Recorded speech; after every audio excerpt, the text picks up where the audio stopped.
ये है पार्ट 27। अपन इसमें स्ट्रक्चर और स्पम कंप्लीट करने वाला है। मैं थ्योरी भी लेके आया हूँ, कंटेंट भी अच्छा खासा है, बस आपको मेरे को सुनना है और स्ट्रक्चर को देखना है, डायग्राम को देखना है। आपकी चीज माइंड में एक एक चीज बैठ जाएगी। बात समझ आ रही है? स्पम को लेके बहुत सी गलत धारणा है, पर आप अपना माइंड ओपन रखिए, हेजिटेट नहीं करिए और अच्छे से इसको ओपन माइंड लेके बायोलॉजिकल वे में पढ़िए। अपने इंटेंशंस गलत नहीं होने चाहिए, अपन को बस पढ़ना है और एग्जाम क्रैक करना है। अपना मन में इतना होना चाहिए, ठीक है। नीट के लिए बहुत अच्छी है और साइड में बहुत सारे एग्जाम है जिसमें ये आता है, उसके लिए भी ये बहुत अच्छी चीज़ है। अपन स्टार्ट करते हैं फर्स्ट ऑफ ऑल डायग्राम के साथ, ठीक है। डायग्राम क्या है? डायग्राम ये कहता है कि अपन के पास एक हेड रीजन होता है, एक होता है अपने पास नेक रीजन, एक होता है मिडल पीस और एक होता है टेल रीजन, ठीक है। तो हेड में अपने पास एक्रोसोम और न्यूक्लियस पाया जाता है और नेक रीजन में अपने पास सेंट्रियोल पाया जाता है, यानी सेंट्रोसोम पाया जाता है। मिडल पीस में अपने पास क्या पाया जाता है? मैंचेट पाई जाती है और निबंकट शीट पाई जाती है, ठीक है। और एंड रीजन में यानी टेल रीजन पाई जाती है। अब अपन शुरू करते हैं हेड रीजन से। हेड रीजन में अपने पास क्या था? एक्रोसोम था और क्या था? न्यूक्लियस था। अपन देखते हैं न्यूक्लियस में क्या होता है। जब स्पर्मेटिड से आपका स्पर्म बनता है, स्पर्मेटिड से जब आपका स्पर्म बनाया जाता है, तब क्या होता है कि जो स्पर्मेटिड में जो न्यूक्लियस होता है उसके अंदर न्यूक्लियोप्लाज्म वगैरह बहुत सारी चीजें प्रेजेंट होती है, लेकिन स्पर्म बनते वक्त वो सब चीज डीजनरेट हो जाती है और अपने पास क्या बचता है? डेंस जेनेटिक मटेरियल बचता है। तो न्यूक्लियस के अंदर डेंस जेनेटिक मटेरियल पाया जाएगा, ठीक है। तभी तो अपनी जनरेशन आगे पास होगी, अपनी प्रोजेनी आगे पास होगी। बात समझ आई? अब अपन देखते हैं एक्रोसोम क्या है। फर्स्ट ऑफ ऑल ये देखेंगे कि जो हेड है अपना वो स्पून शेप होता है। हेड अपना स्पून शेप है, स्पून शेप है। आगे देखो ये स्पून शेप कर रहा है, तो हेड रीजन अपना स्पून शेप होता है। अब बताता हूँ, अब एक्रोसोम की बात करते हैं। एक्रोसोम क्या है? कैप लाइक स्ट्रक्चर है। ये है एक मॉडिफिकेशन ऑफ गोल्जी बॉडी। कैसे? जब स्पर्मेटिड था और स्पर्म बना, स्पर्मेटिड से स्पर्म बना, तब क्या होता है कि गोल्जी बॉडी होती है ना, वो कन्वर्ट हो जाती है एक्रोसोम में, यानी एक्रोसोम को मॉडिफिकेशन ऑफ गोल्जी बॉडी भी कहा जा सकता है। एक्रोसोम क्या है? Modification of Golgi body. Acrosome के अंदर हाइड्रोलाइटिक एंजाइम प्रेजेंट होता है। क्या सही बोल रहा हूं मैं? हाइड्रोलाइटिक एंजाइम प्रेजेंट होता है जिनको स्पर्म लाइसिन बोला जाता है, ठीक है। स्पर्म लाइसिन भी दो टाइप के होता है। अपन पहले एक चीज देखते हैं मॉडिफिकेशन के दौरान क्या। तो गोल्जी बॉडी अपन को पता है कि वेसाइकल्स बनाती है, ठीक है। तो यहाँ पे क्या है? एक्रोसोम जो मॉडिफिकेशन ऑफ गोल्जी बॉडी है वो अपने अंदर क्या स्टोर करके रखता है? वो स्टोर करके रखता है अपने अंदर हाइड्रोलाइटिक एंजाइम। वो अंदर हाइड्रोलाइटिक एंजाइम स्टोर करके रखता है। जैसे गोल्जी बॉडी के वेसाइकल्स आगे जाके क्या हो जाता है? लाइसोसोम भी बना देते हैं, जिसके अंदर एक्टिवेट मतलब एसिडिक पीएच के अंदर उसके एंजाइम काम करते हैं। ये बात अपन को पता है, सेल यूनिट में अपन ने पढ़ी थी। इसमें क्या है कि जो हाइड्रोलाइटिक एंजाइम है उनको स्पर्म लाइसिन बोला जाता है। तो एक्रोसोम के अंदर अपने पास दो स्पर्म लाइसिन प्रेजेंट होते हैं। कौन कौन से? एक होता है हाइलुरोनिडेज एसिड या एंजाइम बोलते हैं उसको। मेरे एक्चुअल वर्ड बोलने में गलती हुई, लेकिन आपने यहाँ बोर्ड पर देखा तो आपको समझ आया, ठीक है। टीचर हमेशा परफेक्ट नहीं हो सकता, टीचर हमेशा परफेक्ट नहीं हो सकता। बात समझ आ रही है? तो कोई भी टीचर हमेशा परफेक्ट नहीं, कोई भी स्टूडेंट हमेशा परफेक्ट नहीं, बट दोनों की सिंक्रनी अगर बैठ जाए ना तो बहुत कमाल कर सकते हैं। जैसे आप और मेरी सिंक्रनी अगर बैठ गई, आपकी फ्रीक्वेंसी और मेरी फ्रीक्वेंसी बैठ गई, आप मुझसे पढ़ने लगे, आपको मेरा पढ़ाया हुआ समझ आने लग गया, तो मुझे और कुछ नहीं चाहिए कि आपका एग्जाम क्रैक हो जाए। ये हमारी वाइब है, ये स्टूडेंट टीचर वाइब है। बात समझ आ रही है? तो वही है जैसे मैंने फंबल किया, बट आपको समझ आ गया कि मैं बोलना क्या चाह रहा हूँ, ठीक है। तो अपन ने पहला क्या देखा? Hyaluronidase enzyme. पहला हाइलुरोनिडेज एंजाइम है और दूसरा अपने पास क्या प्रेजेंट होता है? जोना लाइसिन। अब मैं इसको फंक्शन बताता हूँ, गौर से सुनो, मेरी तरफ देख के सुनो। तो जो आपका पहला एंजाइम है जिसका नाम क्या था? हाइलुरोनिडेज एंजाइम, वो क्या करता है? हाइलुरोनिक एसिड को डाइजेस्ट करता है। क्यों डाइजेस्ट करता है? अब बात सुनो, जब स्पर्म एंटर करना चाह रहा होता है ओवम के अंदर, फीमेल ओवम के अंदर, एग के अंदर जिसको बोल सकते हैं, तब क्या होता है कि पहले कोरोना रेडिएटा लेयर प्रेजेंट होती है, उसके अंदर जोना पेलोसिटा लेयर प्रेजेंट होती है, फिर आपका सेकेंडरी oocyte प्रेजेंट होता है। तो स्पर्म को अल्टीमेटली सेकेंडरी oocyte के अंदर पेनिट्रेट करना है, उसके अंदर एंटर होना है, ठीक है। तो पहले ही कोरोना रेडिएटा लेयर से मिलेगा। कोरोना रेडिएटा लेयर में हाइलुरोनिक एसिड होता है, हाइलुरोनिक एसिड होता है। तो जो स्पर्म आता है वो कहेगा मुझे खुद को बचाना है और अंदर भी पहुंचना है, मेरा जेनेटिक मटेरियल अंदर जाना चाहिए। तो ये क्या रिलीज करेगा? हाइलुरोनिडेज एंजाइम रिलीज करेगा, जो आपकी कोरोना रेडिएटा में प्रेजेंट एसिड है उसको डाइजेस्ट कर देगा। अब कोरोना रेडिएटा को डाइजेस्ट कर लिया, अब अगला कौन सी लेयर आ गई अपने पास? जोना पेलोसिटा लेयर आ गई। जोना पेलोसिटा लेयर आ गई, इसके पास भी उपाय है। स्पर्म कहता है मेरे पास दो हथियार है। पहला कौन सा? हाइलुरोनिडेज, जो इससे यूज कर लिया। दूसरा इसके पास कौन सा है? दूसरा इसके पास जोना लाइसिन, जिसको एक्रोसिन भी बोलते हैं। तो जोना लाइसिन क्या करेगा? जोना पेलोसिटा लेयर को डाइजेस्ट करेगा। अब जोना पेलोसिटा लेयर पे इसने क्या रिलीज किया? जोना लाइसिन रिलीज किया।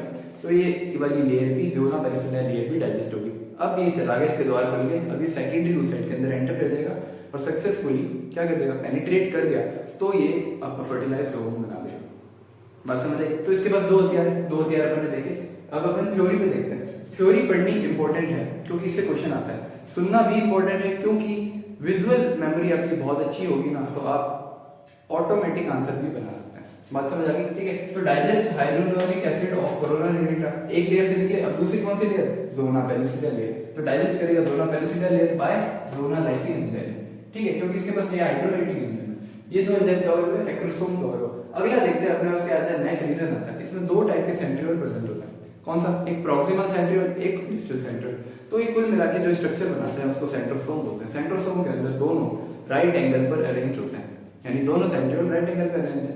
तो दोनों सेंट्रियोल के काम क्या है? एक प्रॉक्सिमल सेंट्रियोल, प्रॉक्सिमल सेंट्रियोल का काम है क्लीवेज को बिगिन करता है फर्टिलाइज होने में। मतलब जब आपका स्पर्म एंटर कर गया सेकेंडरी साइड, उसके बाद फर्टिलाइज हो गया, अब जो एम्ब्रियो बना, एम्ब्रियो में सेल्स को बनाने का काम करेगा, वो क्लीवेज प्रोसेस से होएगा। वो कौन करता है? आपका प्रॉक्सिमल सेंट्रियोल करता है। कैसे? क्लीवेज का मतलब है कि मान लो ये मेरी एम्ब्रियो है, ठीक है, अब ये एक सेल है, लेकिन क्लीवेज कैसे होगी? एक सेल इधर से कटी तो एक दो बनी, एक ऐसे काटी तो एक दो चार बनी, ऐसे चार को मैंने फिर काटा तो 8 बनी, 8 से 16 बनी। अब इसमें क्या हो रहा है कि हर सेल का साइज डिक्रीज हो रहा है, वॉल्यूम डिक्रीज हो रहा है, लेकिन एम्ब्रियो का शेप उतना ही है। मैं इसमें अगर इनफाइनाइट कट भी लगा दूं ना इस सेल के अंदर, ठीक है, इनफाइनाइट कट भी लगा दूंगा, एम्ब्रियो का साइज उतना रहेगा। कहने का मतलब सेल का शेप और साइज डिक्रीज करेगा, लेकिन एम्ब्रियो का साइज उतना ही रहेगा। इसी को ही क्लीवेज बोला जाता है। जैसे एक कट लगाया तो 2 बने, फिर ऐसे कट लगाया तो 4 बने, फिर और कट लगाया तो 8 बने, 8 से 16 बने, 16 से 32 बने। यानी आपकी सेल का साइज डिक्रीज होता जा रहा है। यानी जैसे 16 थी उनका थोड़ा बड़ा साइज था, जब वो 32 हुई तो और छोटी हुई। ऐसे करके अलग अलग सेल बाद में फ्यूचर में जाके क्लीवेज होने के बाद डिफरेंशिएट हो जाती है, मैच्योर हो जाती है कि ये वाली सेल्स का गुच्छा हाथ बनाएगा तो इसने हाथ बनाया, ये वाली सेल्स का गुच्छा लेफ्ट हैंड बनाएगा तो लेफ्ट हैंड बनाया, ये वाली सेल का गुच्छा इसने एब्डोमेन बनाया तो एब्डोमेन बनाया, स्टमक बनाया। ठीक है, इस टाइप से आपका आगे डिफरेंशिएट होता है। ये बहुत आगे की चीजें हैं, अपन को यहीं तक फोकस करना है। ठीक है, ये दो अपने सेंट्रियोल कवर करें। अब इसकी थ्योरी देख लेते हैं। प्रॉक्सिमल सेंट्रियोल क्या करता है? क्लीवेज को बिगिन करता है फर्टिलाइज होने। दूसरा मैं बताना रह गया, दूसरा क्या था अपना डिस्टल सेंट्रियोल। डिस्टल सेंट्रियोल क्या काम करता है? एक्सोनीम का फॉर्मेशन करता है। अब एक्सोनीम क्या है? एक्सोनीम कुल मिला के 9+2 अरेंजमेंट स्ट्रक्चर है। ठीक है, 9+2 माइक्रोट्यूबुलर अरेंजमेंट स्ट्रक्चर है। ठीक है, ये क्या करता है कि डिस्टल सेंट्रियोल है वो एक्सोनीम को बनाएगा। एक्सोनीम स्टेबिलिटी का काम करता है। क्यों? क्योंकि अपन ने निबल्टन शीट का स्ट्रक्चर देखा, इसमें क्या है? ये helically coiled arranged mitochondria axoneme के अराउंड लिप्टेड है। एक्सोनीम के अराउंड हेलिकली कॉइल्ड माइटोकॉन्ड्रिया लिप्टेड है। किस पे? आपके निबल्टन शीट इसको बोली गई, एक्सोनीम पे लिप्टेड है, इसलिए एक्सोनीम बहुत इंपॉर्टेंट है। ठीक है, अगला देखते हैं मिडल पीस, सबसे इंपॉर्टेंट मिडल पीस क्या करता है? एनर्जी चैम्बर है। क्यों? क्योंकि अभी मैंने आपको थोड़ा आइडिया दिया कि निबल्टन शीट माइटोकॉन्ड्रिया का हेलिकली अरेंज स्ट्रक्चर है। इसमें मैंने दो चीजें देखी, क्या पाएगी? मैनकेट पाएगा और निबल्टन शीट पाएगी। तो जो आपकी मैनकेट है, मैनकेट कुछ नहीं, मैनकेट है आपका जो मैं बताता हूँ मॉडिफिकेशन में क्या हुआ। जब स्पर्मेटिड था, स्पर्मेटिड के अंदर साइटोप्लाज्म था, जब स्पर्म बना तो बहुत सारा साइटोप्लाज्म डीजनरेट हो गया। जो थोड़ा मोटा बचा ना, उस स्पर्म के अंदर प्लाज्मा मेम्ब्रेन के अंदर अरेंज हो गया। तो जो थोड़ा मोटा साइटोप्लाज्म बच गया था, जो अरेंज हो गया प्लाज्मा मेम्ब्रेन के इनर, यानी thin layer of cytoplasm inner to plasma membrane, उसी को ही अपन ने मैनकेट बोला। ठीक है, मैनकेट ही साइटोप्लाज्म है। बात समझिए, मैनकेट क्या है? Thin layer of cytoplasm inner to plasma membrane. Okay, अब अपन देखते हैं निबल्टन शीट है। निबल्टन शीट है helically coiled arranged structure of mitochondria. ये आप देख सकते हो कि जैसे कैसे कॉइल्ड है, ये ऐसे कॉइल्ड है एक्सोनीम के अराउंड। ये क्या है? बहुत सारे अपने माइटोकॉन्ड्रिया ऐसे अरेंज्ड है। यानी मिडल पीस क्या है? Energy chamber of sperm. बात समझ आई? क्यों? क्योंकि माइटोकॉन्ड्रिया है वो powerhouse of the cell होता है। अपन को इतना ही तो आता है। अपन एग्जाम में देखने क्या देता है कि भाई मेरे को कोई दे दो mitochondria powerhouse of the cell, मैं टिक करूं, मेरा एग्जाम क्रैक हो जाए। ठीक है, इतना अपन को पता होता है। तो mitochondria is the powerhouse of the cell. इसी और ये माइटोकॉन्ड्रिया कहां प्रेजेंट है? मिडल पीस में प्रेजेंट है। तो मिडल पीस में प्रेजेंट है तो माइटोकॉन्ड्रिया क्या करेगा? एनर्जी देगा। यानी मिडल पीस क्या है? Energy chamber of the sperm. इतना क्लियर हुआ? क्योंकि जो चीज जहां प्रेजेंट होगी वही उसी का चैम्बर होगा ना। तो माइटोकॉन्ड्रिया यहाँ पे स्पर्म में कहां प्रेजेंट होता है? मिडल पीस में प्रेजेंट होता है। अगला देखते हैं, अपन ने दो डेफिनेशन कवर करी। मैनकेट को क्या बोला? Thin layer of cytoplasm. जो मैंने यहाँ डॉट डॉट करके बना रखा है, ये आपकी साइटोप्लाज्म की लेयर है, जिसको मैनकेट बोलते हैं। साइटोप्लाज्म ये डीजनरेटेड साइटोप्लाज्म के बाद जो बच गया था वो साइटोप्लाज्म है inner to the plasma membrane. ठीक है, एक चीज और, स्पर्म का स्ट्रक्चर होता है वो माइक्रोस्कोपिक होता है। ठीक है, माइक्रोस्कोप में इसको देख सकते हैं। और स्पर्म पूरा कवर होता है प्लाज्मा मेम्ब्रेन से। बात समझ आई? ये जो बाहर चीज दिख रही है ये प्लाज्मा मेम्ब्रेन है। ये जो डॉट के जस्ट बाहर है ये प्लाज्मा मेम्ब्रेन है। ठीक है, पूरा प्लाज्मा मेम्ब्रेन से कवर होता है। जैसे आपने देखा निपल शीट देख ली, अब अपन देखते हैं टेल रीजन। टेल रीजन के दो हिस्से, एंड पार्ट और मेन पार्ट। मेन पार्ट में क्या होता है, मेन पार्ट में अपने पास मैनकेट की लेयर भी पाई जाती है, अभी अपन क्रॉस सेक्शन पढ़ेंगे। मेन पार्ट में मैनकेट की लेयर भी पाई जाती है, जबकि एंड पार्ट में आप देख सकते हो कि मैनकेट की लेयर नहीं प्रेजेंट। ये डॉटेड लाइन यहाँ तक आके रुक गई, एंड पार्ट में आपको नहीं दिखी। तो अपन ने इसके क्रॉस सेक्शन निकाला, ठीक है, एक एंड पार्ट और एक मेन पार्ट। अब इसको डिस्कस करते हैं। तो ये मेन पार्ट का क्रॉस सेक्शन और ये क्या है, एंड पार्ट का क्रॉस सेक्शन। अब इसके बाहर तो प्लाज्मा मेम्ब्रेन प्रेजेंट होगी, अभी मैंने आपको बताया प्लाज्मा मेम्ब्रेन स्पर्म के आउटर प्रेजेंट होती है, ठीक है। तो स्पर्म के अराउंड प्लाज्मा मेम्ब्रेन प्रेजेंट है। अब इसके अंदर ये जो डॉटेड है ये है मैनकेट, जबकि इसमें डॉटेड स्ट्रक्चर नहीं प्रेजेंट, ये मैनकेट प्रेजेंट नहीं है। यानी क्या डिफरेंस आ जाता है कि मेन पार्ट में, मेन टेल रीजन में आपके मैनकेट प्रेजेंट होती है, जबकि एंड रीजन में मैनकेट प्रेजेंट नहीं होती, ठीक है। तो ये क्या हो गया, एंड रीजन पार्ट में क्या हो गया, मैनकेट प्रेजेंट नहीं, एक्सोनियम आपके प्रेजेंट होगी। तो ये अपना स्पर्म का स्ट्रक्चर था, अपन ने पूरा डिटेल में कवर किया। अब अपन कुछ स्पर्म के बारे में फैक्ट्स जान लेते हैं, ह्यूमन स्पर्म्स के बारे में कुछ अननोन फैक्ट्स जान लेते हैं। ये मैं इसलिए लेकर आया हूं, एनसीईआरटी में नहीं है, बट एक लोगों को आउट ऑफ क्यूरियोसिटी होती है, अननोन फैक्ट्स जानने में इंटरेस्टिंग होता है, ठीक है। फर्स्ट फैक्ट है कि sperm cell is the smallest in human body while egg is the largest. सुन के हैरानी होगी, जो स्पर्म है आपकी बॉडी में, जो स्पर्म है वो स्मॉलेस्ट सेल है बॉडी, जबकि जो फीमेल में ओवम है जिसको एग बोलते हैं, वो लार्जेस्ट सेल है फीमेल बॉडी में, ठीक है। अगला क्या कहता है कि a healthy male release up to 40 million to 1.2 billion sperm per ejaculation. यानी पर इजैकुलेशन के बाद एक हेल्दी मेल 40 मिलियन से लेके 1.2 billion times of sperm release करता है। बात समझ आ रही है, ये भी एक अननोन फैक्ट है, ठीक है। लाइफ स्पैन कितना होता है फीमेल बॉडी में, अब लगभग 3 से 5 दिन, यानी इजैकुलेशन के बाद फीमेल ट्रैक्ट में, रिप्रोडक्टिव ट्रैक्ट में जब स्पर्म रिलीज हो गए, उसके बाद 3 से 5 दिन का स्पर्म लाइफ टाइम होता है, उसके दिन में ही अपने पास फर्टिलाइजेशन होता है, ठीक है। 3 से 5 दिन का लाइफ स्पैन होता है, ये भी एक अननोन फैक्ट था। अगला देखते हैं, आउट ऑफ मिलियंस ओनली 1 और समटाइम 2 स्पर्म फर्टिलाइज। कितनी आश्चर्य की बात है ना ये, कि 40 मिलियन से लेके 1.2 बिलियन में से सिर्फ एक स्पर्म फर्टिलाइज करेगा। जनरली एक स्पर्म फर्टिलाइज करते हैं, कई बार 2 भी फर्टिलाइज कर देते हैं, जैसा कि ट्विन के केस में फ्रेटर्नल ट्विन्स को बोला जाता है, एक अननोन फैक्ट था। अगला फैक्ट देखते हैं, life span outside the body of male a few minute to an hour. यानी नॉर्मल इजैकुलेशन के टाइम फीमेल बॉडी में मतलब फीमेल ट्रैक्ट में अपन प्रोड्यूस नहीं कर रहे, अपन रिलीज नहीं कर रहे। ये कब है, जब आप एक नॉर्मल इजैकुलेशन करते हैं, उसमें मतलब जब स्पर्म बाहर आ गया तो 1 घंटे से कुछ मिनट के अंदर वो खत्म हो जाएगा, यानी कुछ मिनट के 1 घंटे में खत्म हो जाएगा। बात समझ आ रही है, ये टेम्परेचर और मॉइस्चर पे टोटली डिपेंड होता है, मैक्स टू मैक्स 1 आवर, ठीक है। ये एक अननोन फैक्ट था।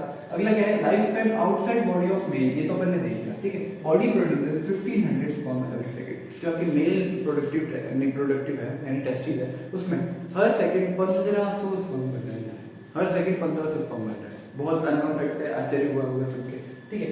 अब देखते हैं अगला कि कंप्लीट स्पर्म डेवलपमेंट 64 से 74 डेज लग जाता है स्पर्मेटोजेनेसिस। यानी ये मैंने इसके ऊपर वाली लाइन क्या बोली कि हर 1500 स्पर्म आपके एवरी सेकंड बन रहा है, यानी इनका प्रोसेस कब शुरू हो गया होगा, 64 से 74 दिन पहले, यानी लगभग 3 महीने से भी ज्यादा हो गया होगा, तब जाके आपके पर सेकंड अभी 1500 स्पर्म बन रहा है।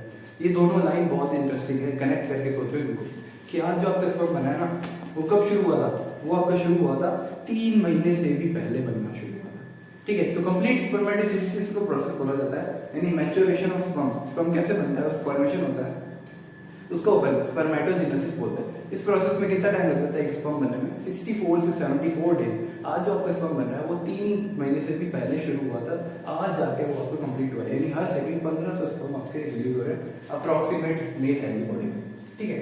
Sperm determine the baby size, यानी जो स्पर्म है वो ही डिटरमाइन करेगा बेबी साइज में। कैसे, फीमेल के पास तो क्या होता है, डबल एक्स होता है, लेकिन मेल के पास एक्स एंड वाई होता है। अगर मेल के स्पर्म में एक्स प्रेजेंट है, एक्स क्रोमोसोम डोनेट हो रहा है, तो वहां फीमेल बनेगी, अगर वाई डोनेट होता है तो मेल बनेगा। यानी मेल होता है आपका फैक्टर जो डिसाइड करता है बेबी का सेक्स क्या होगा, बेबी का जेंडर क्या होगा, ठीक है। अगला फैक्ट देखते हैं, sperm are sensitive to temperature, that's why male testis are hang off the body. यानी अपन ने अभी देखा था कि जो आउट ऑफ इजैकुलेशन के टाइम 1 घंटे से कुछ मिनट में ही आपके स्पर्म डिस्ट्रॉय हो जाता है, तो ये टेम्परेचर डिपेंडेंट होता है, मॉइस्चर डिपेंडेंट होता है। इसीलिए भी अपने टेम्परेचर 2-3 डिग्री कम होता है तो स्पर्मेटोजेनेसिस प्रोसेस अच्छा होता है, इसलिए बॉडी से, मेल बॉडी से बाहर होते हैं आपके टेस्टिस, जहाँ स्पर्म डेवलपमेंट होता है, स्पर्म फॉर्मेशन होता है। बात समझ आ रही है। अगला देखते हैं, heat, diet and reduce smoking, stress, poor diet, इससे लो स्पर्म होता है। यानी कोई हेल्दी मेल है, अगर वो आज शुरू कर दे हीट में रहना, गर्मी में रहना, अपने अंडरगारमेंट्स को बहुत ज़्यादा टाइट रखना, ठीक है, स्मोकिंग करना शुरू कर दे, स्ट्रेस लेना शुरू कर दे, तो आपकी स्पर्म पर अफेक्ट करेगा, आपकी स्पर्म काउंट है वो कम हो जाएगी, ठीक है। ये बात बहुत इंपॉर्टेंट है, मेल्स के लिए बहुत इंपॉर्टेंट है, ये भी बहुत इंपॉर्टेंट है। डाइट एंड्रोमेट्स मत खाइए, स्मोकिंग मत करिए, स्ट्रेस मत करिए, डाइट अच्छी लीजिए, इससे आपका स्पर्म काउंट मेंटेन रहेगा। ओके, आगे देखते हैं, each sperm is completely unique. इसका कहने का मतलब क्या है, ये देखो, no two sperm are genetically identical. कितनी आश्चर्य सुनने की बात है, कितनी आश्चर्य है, कैसे? क्योंकि अपन ने अभी यहाँ देखा कि 40 मिलियन से 1.2 million sperm per ejaculation release हो रहा है, यानी इनमें एक भी सेम नहीं है। मतलब यहाँ 40 मिलियन स्पर्म और 1.2 बिलियन स्पर्म, इतने स्पर्म, फिर भी आपस में कोई भी एक सेम नहीं है, कोई भी जेनेटिकली सेम नहीं है। मतलब हर एक स्पर्म अपनी अलग आइडेंटिटी लेके चल रहा है। मान लो एक स्पर्म है, वो मान लो लड़का बना रहा है, दूसरा भी लड़का बना रहा है, तो वो दो लड़के आपस में सेम नहीं होंगे, वो जेनेटिकली आइडेंटिकल नहीं होंगे। कितनी सुनने की आश्चर्य सुनने की बात है। ये लाइन वापस पढ़ो, देखो, each sperm is completely unique, no two sperms are genetically identical. कोई भी दो स्पर्म जेनेटिकली आइडेंटिकल नहीं होते। तो ये अपने 12 फैक्ट्स जाने। एक फैक्ट और रह गया लास्ट में कि ह्यूमन स्पर्म है ना, उनको फ्रोजन किया जा सकता है और यूज डिकेड्स इन आईवीएफ, ठीक है। किसी को अपना स्पर्म डोनेट करना हो तो वो आज डोनेट कर सकता है। उसको अब क्या करेगा, आईवीएफ वाले वो फ्रोज करके रखेंगे। फिर उसको जरूरत पड़ी कि मान लो इन केस में फ्यूचर में इनफर्टाइल ना हो जाओ, स्टेराइल ना हो जाओ, तो उस केस में वो स्पर्म अपना यूज लेके अपनी प्रोजेनी आगे कंटिन्यू कर सकता है। कहती कितनी गजब का फैक्ट है कि आईवीएफ की इतनी अच्छी टेक्नोलॉजी आ गई है कि वो स्पर्म को फ्रोज करके डिकेड यानी दशकों बाद भी, 30-40 साल बाद भी वो यूज कर रहा है। उस बंदे का जो स्पर्म वो मान लो आज है भी नहीं इस दुनिया में, उस बंदे का स्पर्म, कितनी खतरनाक टेक्नोलॉजी आ गई। तो ये अपने फैक्ट्स देखे, 12 फैक्ट्स देखे, बहुत अच्छे इंटरेस्टिंग फैक्ट्स देखे, अपने इनको आपस में कनेक्ट किया। एनसीईआरटी में नहीं है, लोग आउट ऑफ क्यूरियोसिटी सर्च करते हैं, तो मैं लेके आया था। अब अपने अगले लेक्चर पार्ट 28 में और नई चीज़ें लेके आएंगे। इस लेक्चर में अपने स्ट्रक्चर को देख लिया, स्पर्म के अपने थ्योरी देखी, अपने उनके डिटेल पार्ट जान लिया, एक्रोसोम को पढ़ लिया, अपने मेंशेट को पढ़ लिया, निबल शीट को पढ़ लिया, अपने एक्सोनिम को पढ़ लिया, बहुत सारे स्ट्रक्चर्स को अपने देख लिया और फैक्ट्स भी अपने जाने हैं जो बहुत out of curiosity mind blowing facts है, मिथ बस्टिंग फैक्ट्स है, ठीक है। इस क्लास को अभी समाप्त करते हैं, अगली क्लास में मिलते हैं। धन्यवाद।